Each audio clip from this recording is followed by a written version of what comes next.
Sound off for Chesterfield. Chesterfield, the only cigarette in America to give you premium quality in both regular and king size, brings you Dragnet.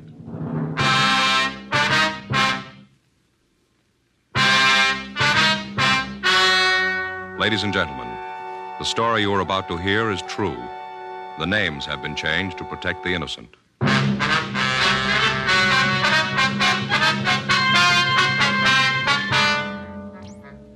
You're a detective sergeant. You're assigned to robbery detail. For the past 6 months, the managers of large markets in your city have been the victims of a hold-up man. You thought you had the suspect in custody. You were wrong. Your job, get him.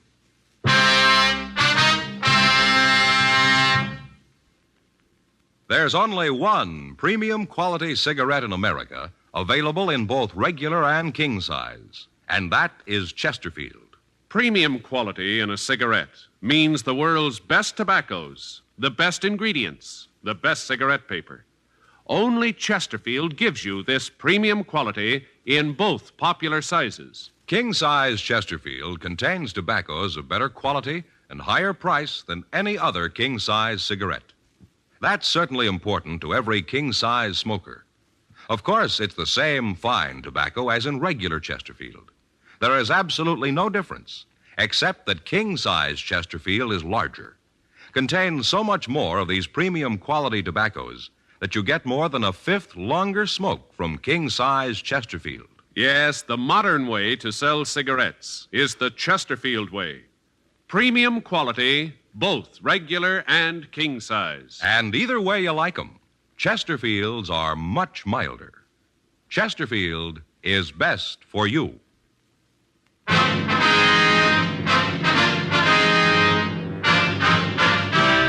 Dragnet, the documented drama of an actual crime.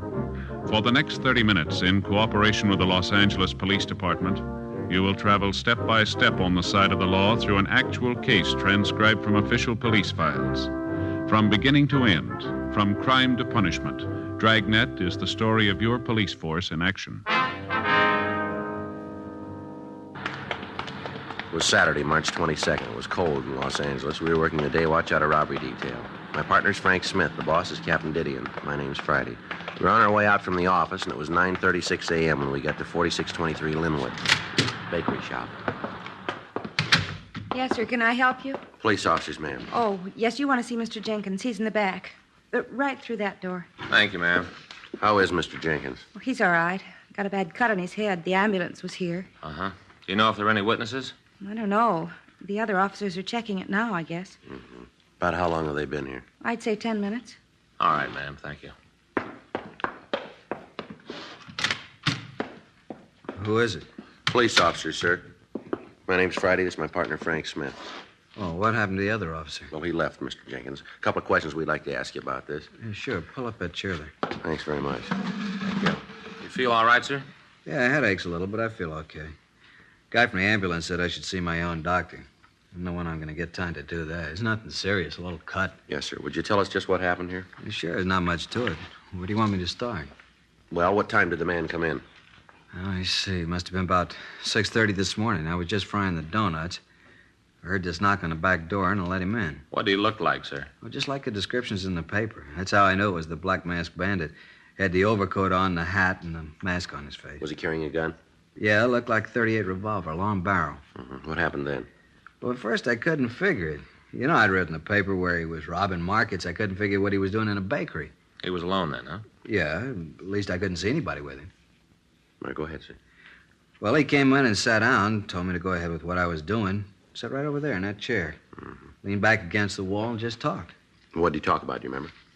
Just that, nothing special. Then he asked me to hand him one of the donuts I'd finished. Said he wanted one of the chocolate ones. I gave it to him. He just leaned back and ate it. I see. I asked him what he wanted. Why the gun, you know? Yes? He said he didn't want me to get any bright ideas, and he asked me how much money I had. Yeah.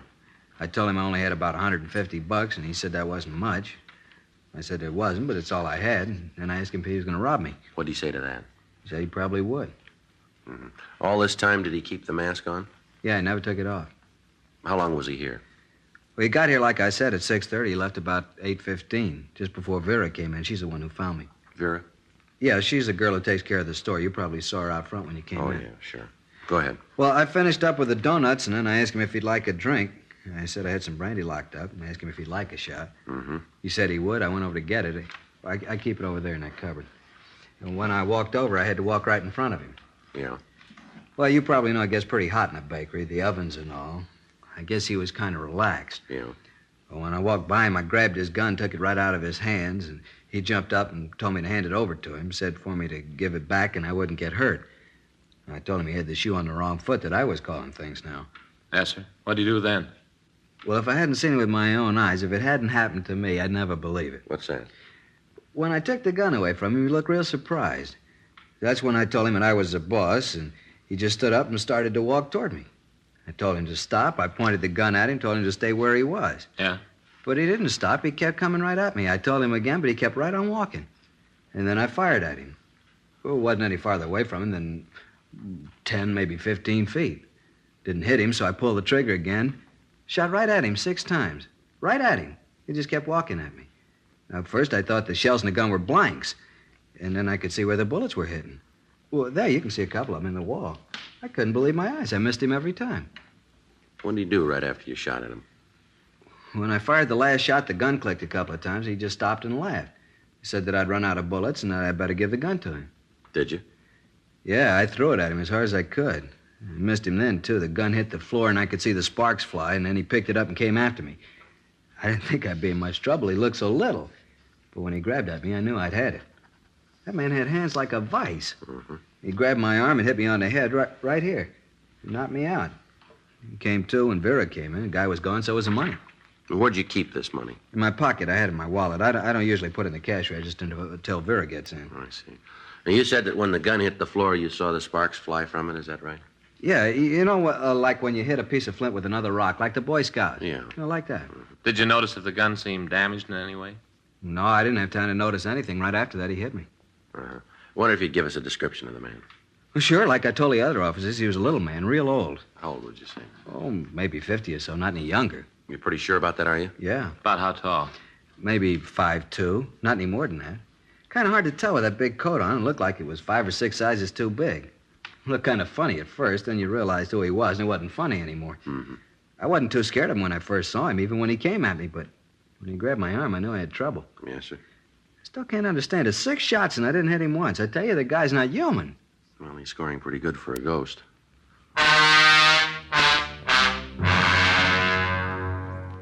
10:02 a.m. The crew from the crime lab came out and went over the bakery. Ray Pinker removed the slugs from the wall on the floor and took them back to the lab.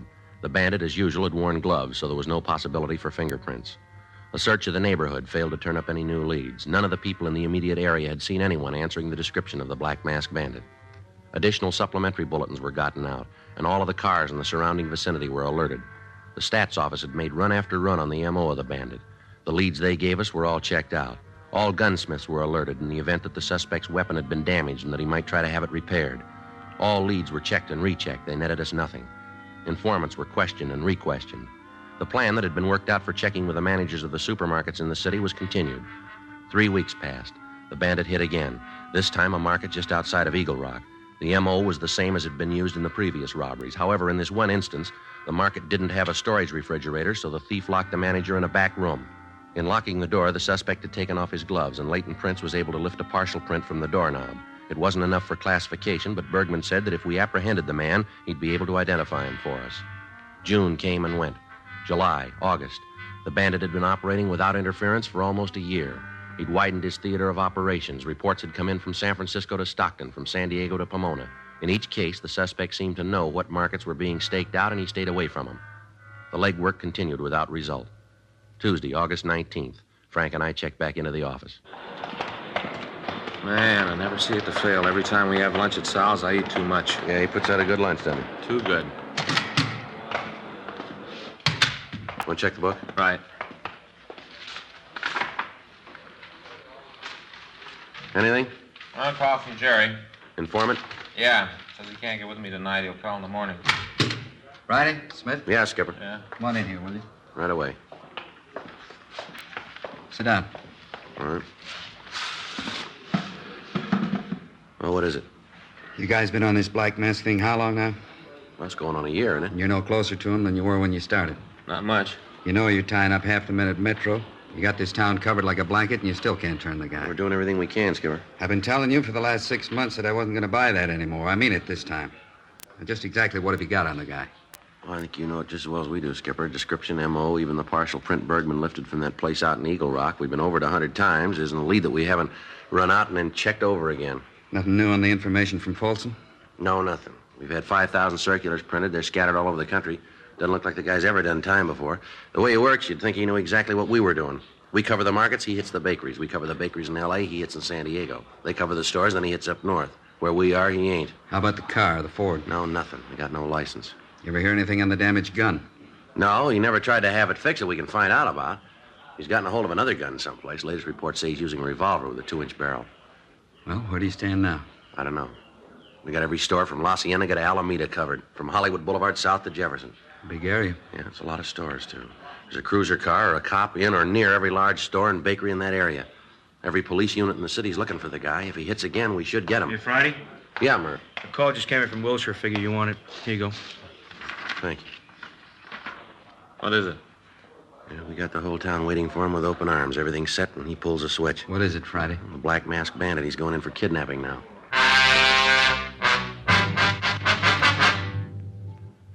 The local broadcast stated that the manager of one of the big supermarket chains in the city had been taken from his home about 2:30 in the morning. The bandit forced him to drive to the store and open the safe. The thief then bound the manager and left the premises. The manager gave us a complete description of the bandit, and locals and APBs were gotten out on him. In this instance, the thief didn't use his own car. He forced the manager to drive his car to the market. The manager told us that when they'd left the house, he hadn't seen any other cars on the streets. Tuesday, August 19th, 5:20 p.m.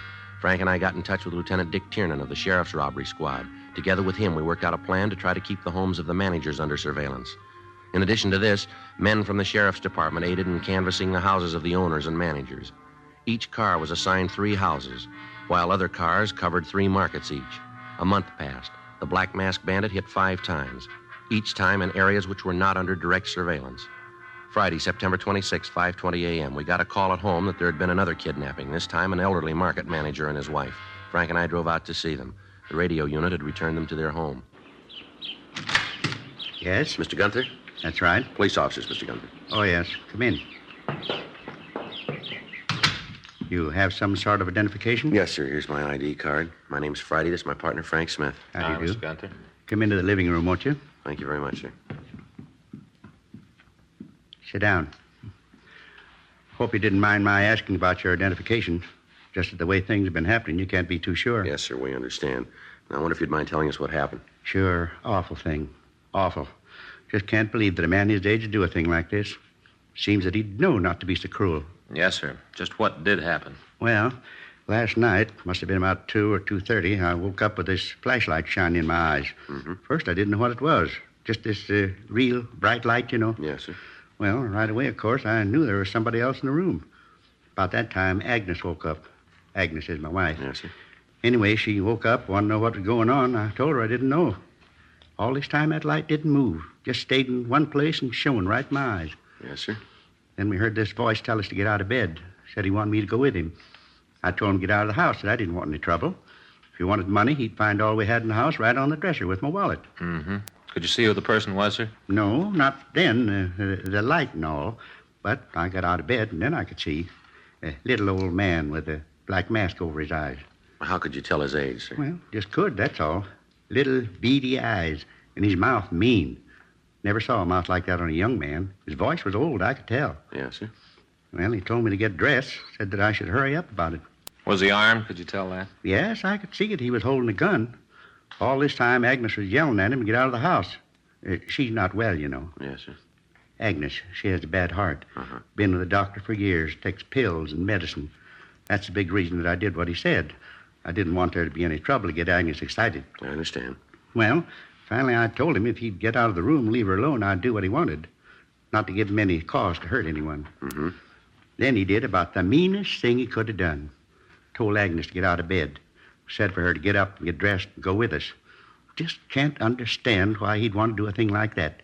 Just plain meanness. Yes, sir. Did your wife do what he said? Well, at first she said she wouldn't do it. Really told him off. I thought he'd maybe get mad and hit her. He's mean enough to do it. And finally, I asked her to do what he wanted. Figured that'd be the easiest way of getting him out of the place. I thought that maybe I could talk him out of taking her with us, but I couldn't. He made you leave the house then? Yeah, told me to get the car out of the garage, and then he and Agnes get in the back seat. Made me drive down to the store. Did you notice any other cars in the area? Any cars parked near your house that weren't usually there? No. On the way to the store, though, I saw a police car. I thought about trying to attract their attention. He must have thought about it, too, though. Why'd he say that? Well, he told me that if I did anything to call attention to us, he'd kill Agnes. I think he would have, too. I didn't do anything to get him upset. Yes, sir. Well, we got to the market, and he made me open the safe, and then he took the money and tied us up. I begged him not to tie Agnes. I've never done that before, Sergeant.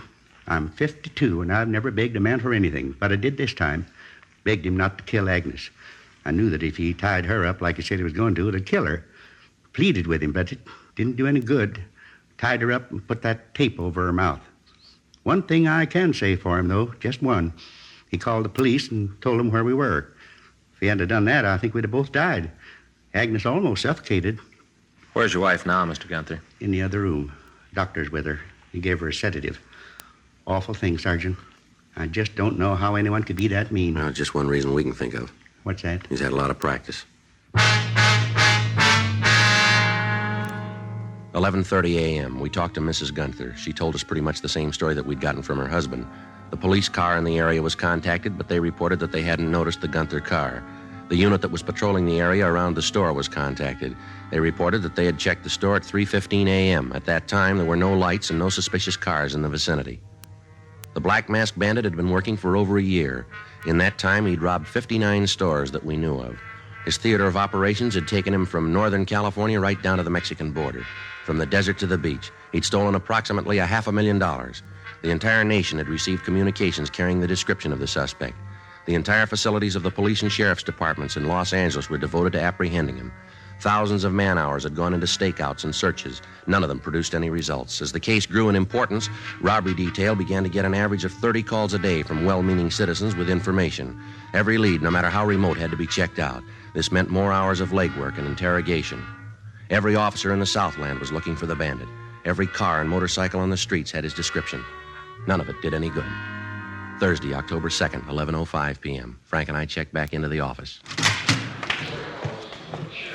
Well, there's another one that didn't go anyplace. Yeah, you want to fill out the reports? I'll check the book. Yeah. Never fails, does it, Joe? What's that? Oh, something like this one comes along. Some people use it to get back at their neighbors.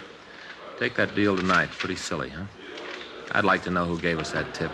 There's something kind of sneaky about anonymous phone calls. Well, we'd miss a lot of breaks if we didn't get them. Yeah. You figure we're ever going to nail this guy? Who knows? I'm getting a little punchy. Every time we miss him, we get another pasting.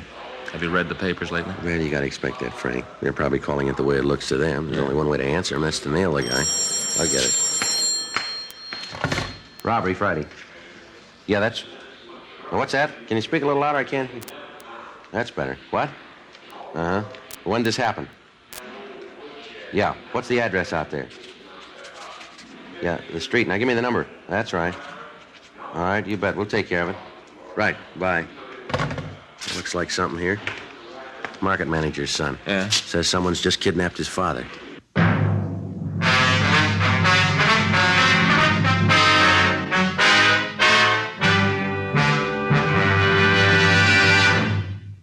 You are listening to Dragnet, the authentic story of your police force in action.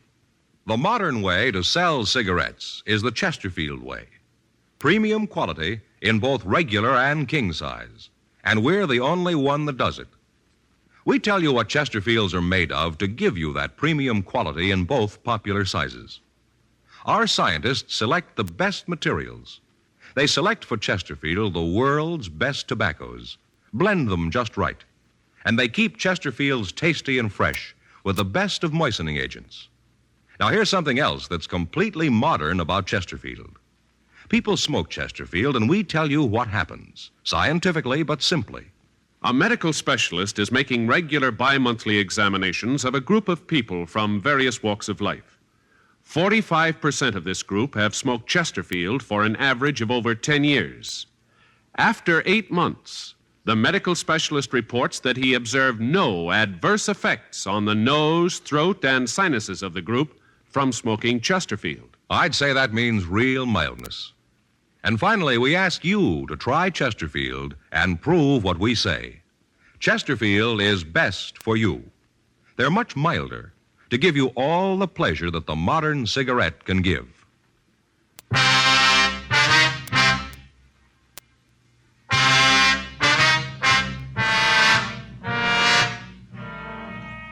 $11:23 p.m. Frank and I checked the manager's name on the list. We got the address, and 7 minutes later, we pulled up in front of the store. In the rear of the store, we could see two men. One was dressed in a bathrobe, the other in a large overcoat with a brown hat pulled down over his eyes. Parked in front of the store was a dark blue 1951 Lincoln. We checked the car and found that it bore the registration of Donald Anderson, the manager. Frank went around to the rear door of the market, and I covered the front entrance. We waited. At 11:42 p.m., the bandits started for the front door. All right, mister, police officer, hold it up there. Come on, drop the gun, give it up. Cop, get out of here! Frank, cover the other side of the building. He's going for that fence, Joe. All right, come on, mister, give it up. You all right, Joe? Yeah, come on, let's get over this fence. All right.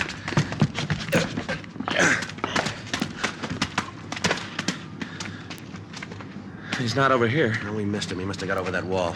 I'll get back to the car and notify the radio units. All right. You think you hit him? I don't know, I might have. Well, let's check the ground by the fence. You got your flashlight? Yeah, here it is. Hold it, Joe. Yeah? Here. See? By the fence. Oh, yeah. Bloodstains, quite a few of them. I'll stay here and check. Okay, I'll be right back. Watch yourself. Yeah.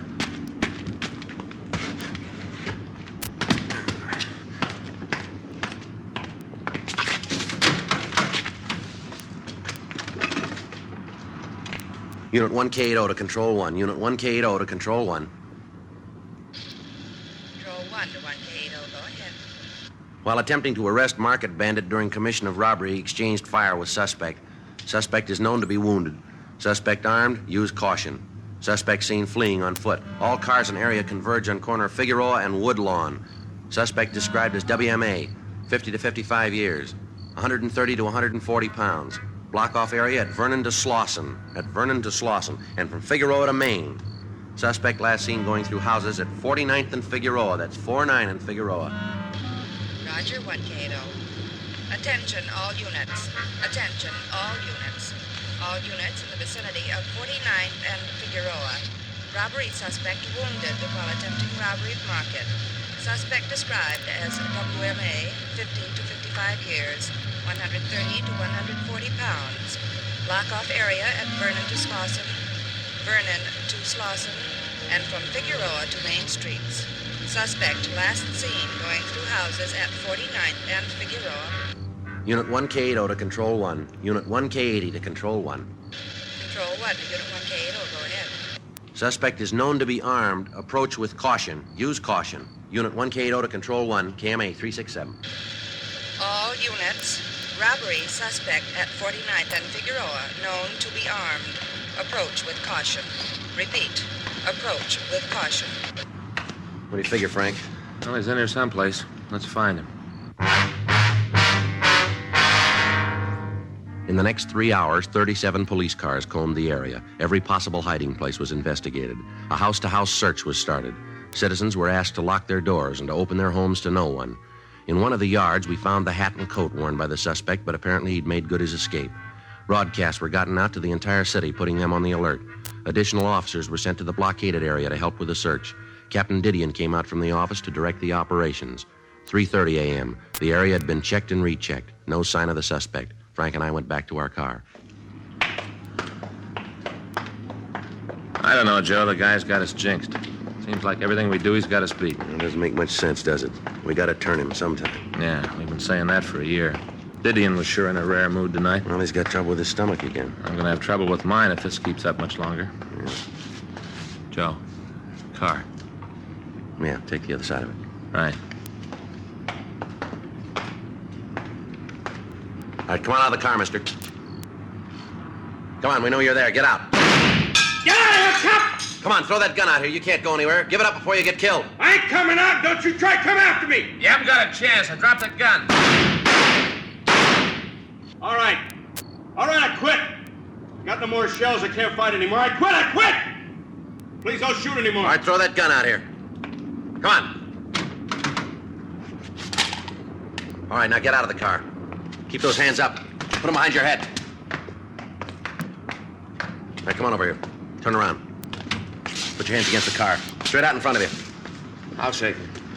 Hey, you're gonna call an ambulance for me? I'm hurt. Hey, can't you see I'm hurt? Ain't you gonna do anything for me? He's clean, Joe. Right here. Here, get your hands behind you. Want to put in a call for the ambulance? Right. You didn't have to shoot. I would have stopped if I'd known you was cops. You got trouble with your ears? No. We told you we were officers. You built this thing. We just went along with you. A lousy deal anyway. I should have stopped. I should have quit when I was ahead. If I'd have stopped, you guys would never caught me. Never. They're on the way, Joe. Good. What's your name, mister? Jerry. Jerry Rogers. How old are you? 35. All this time, we're looking for an old man. How do you figure it, Joe? I don't know. Gray hair, big overcoat, and that mask. Witnesses didn't get too good a look at him. Yeah. You ever been arrested, Rogers? Yeah, once. Isn't that ambulance ever going to get here? It's coming. What'd you fall for? Huh? What were you arrested for? Drunk driving. Oh, I should have quit. I should have laid off. Yeah, it's too bad you didn't figure it that way a little sooner. Look, I don't want any morals. When's that ambulance going to get here? Don't worry about it, Rogers. Huh? You got a lot of time.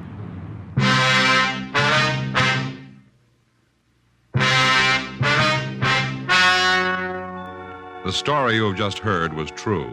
The names were changed to protect the innocent.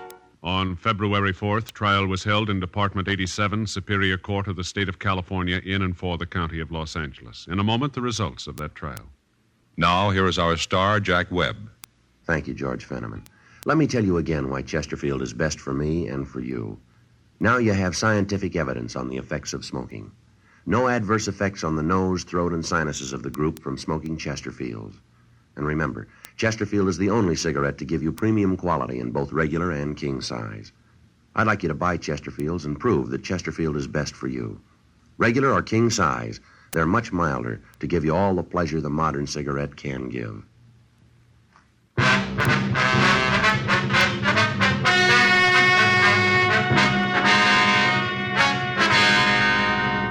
Gerald Stephen Rogers was tried and found guilty of 12 counts of robbery in the first degree and 4 counts of kidnapping. He was sentenced to life imprisonment in the state penitentiary, San Quentin, California.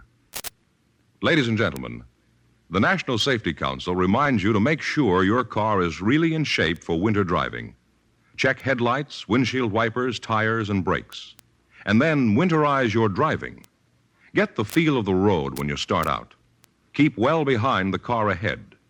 Instead of slamming on brakes and starting a skid, pump your brakes to slow down or stop. And always take your time in wintertime.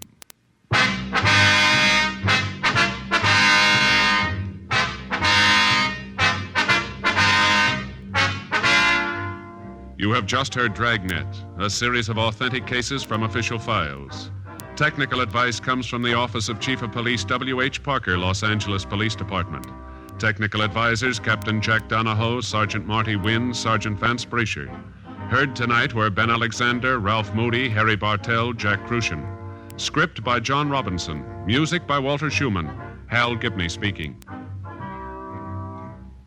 Sound off for Chesterfield. Either way you like 'em, regular or king size, you'll find premium quality Chesterfields much milder. Chesterfield has brought you Dragnet, transcribed from Los Angeles.